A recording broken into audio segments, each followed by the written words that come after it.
جب وہ جگہ کھودنے لگے تو قریش حوصلہ افزائی کی بجائے حوصلہ شکنی اور اعتراض کرنے کے لیے آ گئے۔ آپ لوگ بتوں کے چبوترے کی بے حرمتی کر رہے ہیں۔ مگر حضرت عبد المطلب کو ان کی کسی بات کی کوئی پرواہ نہ تھی، اور باپ بیٹا سب سے بے نیاز ہو کر صرف اپنے کام میں لگے رہے۔ عبد المطلب مٹی کھودتے تھے، حارث زنبیل بھر کے مٹی دور پھینک دیتا تھا۔ وہ اطاعت و فرما برداری کا پیکر بن کر شب و روز اس کام میں لگے رہے۔ آخر ان کی جد و جہد، خلوص بھری محنت اور دن رات کی رک ریزی رنگ لائی۔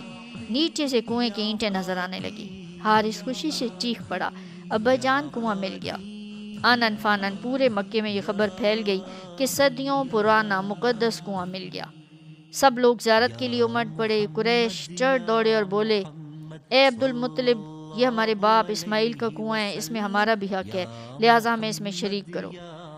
یہ بے جا دعویٰ سن کر عبد المطلب کو بڑا دکھ ہوا۔ بولے، بے انصافی اور ستم ظریفی کی بھی کوئی حد ہوتی ہے۔ امداد کے لیے کہا تھا تو کسی نے حامی نہیں بھری، ایک ٹوکری تک اٹھانے کا کوئی روادار نہیں تھا۔ سب دیکھتے، مذاق اڑاتے اور زیر لب مسکراتے رہے کہ اچھا ہے، باپ بیٹا مر کھپ رہے ہیں، اب کنواں مل گیا ہے تو حق جتانے کے لیے آ گئے ہیں۔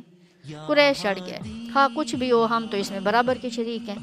عبد المطلب نے کہا، میں اس سری ظلم و زیادتی کے خلاف صدائے احتجاج بلند کرتا ہوں، تم لوگ عدل و انصاف کا دامن ہاتھ سے چھوڑ رہے ہو۔ اس موقع پر عبد المطلب کے دل سے ایک درد بھری آہ نکلی اور انہیں کثرت اولاد کی ضرورت محسوس ہوئی۔ وہ سوچنے لگے کہ اگر آج ان کے جوان بیٹے ہوتے تو کسی کو ان کے سامنے دم مارنے اور اس طرح سینہ تان کر بات کرنے کی جرأت نہ ہوتی۔ انہوں نے اسی جگہ نظر مانی کہ یا اللہ، مجھے 10 جوان بیٹے عطا فرما، میں ان میں سے ایک بیٹا تیری راہ میں قربان کروں گا، جس طرح حضرت خلیل اللہ ابراہیم علیہ السلام نے قربان کیا تھا۔ دل ہی دل میں یہ نظر مان کر وہ قریش سے مخاطب ہوئے، تم کوئی ثالث مقرر کر لو، جو وہ فیصلہ دے گا مجھے منظور ہوگا۔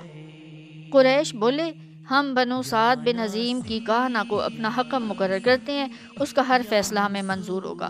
عبد المطلب نے کہا، مگر وہ ملک شام میں رہتی ہے، ہمیں خواہ خواہ صحرائی سفر کی صعوبتیں برداشت کرنا پڑیں گی، اس لیے کوئی ایسا حکم مقرر کرو جو یہیں رہتا ہو۔ مگر قریش نہ مانے اور اصرار کیا کہ کاہنہ کا فیصلہ ہی قابل قبول ہوگا۔